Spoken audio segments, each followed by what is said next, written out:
Salut tout le monde, bienvenue dans la toute première capsule Frank explique. Qu'est-ce que c'est? Dans le fond, je vais vous faire des petites capsules explicatives, là, soit pour des termes de bière ou vous conseiller pour vos choix de bière de microbrasserie, là, en succursale, en magasin, peu importe. Je vais en sortir là, sur le fly là, une fois de temps en temps comme ça, fait que restez à l'affût, ça va être quand même assez intéressant. Aujourd'hui, la première, je l'ai dédiée aux novices, aux tout nouveaux qui aimeraient ça s'initier au monde de la microbrasserie. C'est pas toujours évident de faire les bons choix en magasin dès les premières fois parce que on connaît pas vraiment les produits, on connaît pas nos goûts, puis souvent on sait pas trop où se lancer avec tout ça. Personnellement, je connais beaucoup de personnes qui ont essayé justement des bières de microbrasserie, puis ils n'ont pas aimé ça. Puis là, quand ils m'ont dit les choix qu'ils ont fait, ben là j'ai fait, ouais, il faudra peut-être que je fasse de quoi pour ça. Fait que c'est là que j'ai eu l'idée justement de faire ces capsules-là. Fait qu'aujourd'hui, c'est vraiment une capsule pour les personnes qui commencent vraiment le monde de la microbrasserie ou qui voudraient se lancer là-dedans, en essayer quelques-unes. Donc, je vais vous faire ça en différents points. Je vais vous expliquer un peu les choses qui sont à observer quand vous allez choisir vos bières de microbrasserie en magasin.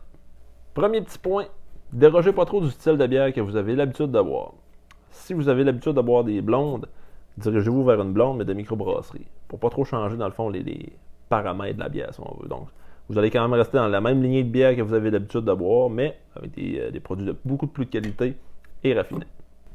Le point numéro 2 à observer, faites attention, le packaging dans le monde de microbrasserie est vraiment attrayant. C'est-à-dire qu'ils ont vraiment des contenants colorés ou avec des super de beaux dessins, même certaines microbrasseries qui s'associent avec des artistes pour faire des dessins ou carrément des designs là, vraiment un peu farfelus qui sont super attrayants, donc ça peut être trompeur quand on vient pour choisir une bière. Toujours important de lire le contenant. Je vais y revenir. Le point numéro 3, la lecture du contenant. Super important de faire la lecture sur la canette ou la bouteille de bière. Pourquoi? Regarde, il n'y a personne qui va rire de vous quand vous êtes dans un dépanneur, que vous prenez la canette ou la bouteille de bière puis vous lisez les informations dessus. Je bois de la bière de microbrasserie depuis plus de 10 ans, je le fais encore. C'est super banal, mais vous allez vraiment tirer les informations que vous avez besoin pour faire les choix précis de bière que vous voulez. C'est-à-dire que sur une canette, là, il va toujours avoir les informations de base. La microbrasserie, le style de la bière, le millilitre, ça on s'en fout un peu. Le pourcentage d'alcool, l'IBU. L'IBU, c'est un point super important. Je vais y revenir plus tard. Donc, avec ces informations-là, vous allez être capable de faire un choix qui va vraiment vous plaire. Maintenant, point numéro 4, l'IBU.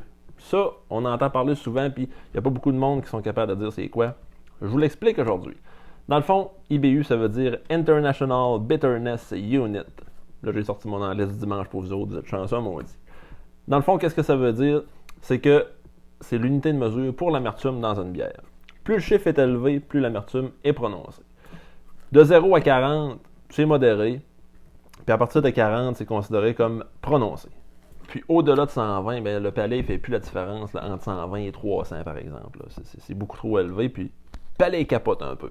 Fait que je vous ai fait un petit exemple, là, dans le fond, j'ai regroupé des catégories de bières pour vous donner une idée de quelle bière peut avoir à peu près quelle amertume. Ça va vous éclairer quand même un peu. Donc, normalement, une lager, une pils, c'est un IBU entre 8 et 12. Porteur, entre 20 et 40. Une stout, un IBU entre 30 et 50. Pale Ale, entre 30 et 40.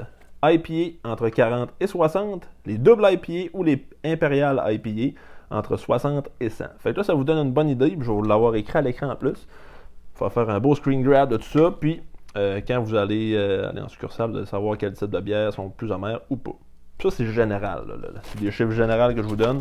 C'est pas des chiffres exacts, mais ça vous donne une bonne approximation. Point numéro 5 maintenant.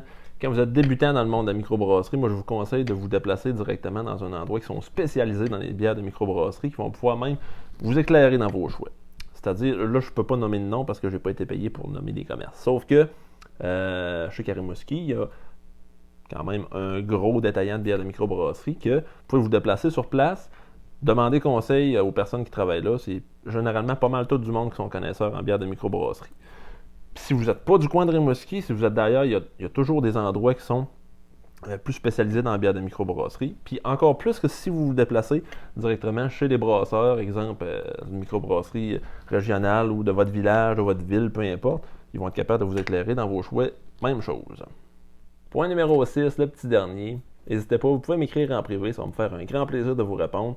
Si vous avez des questions, si vous avez des suggestions justement de sujets pour les Frank Explique, ça va me faire un grand plaisir de prendre ça en note puis d'éventuellement faire une vidéo à ce sujet-là.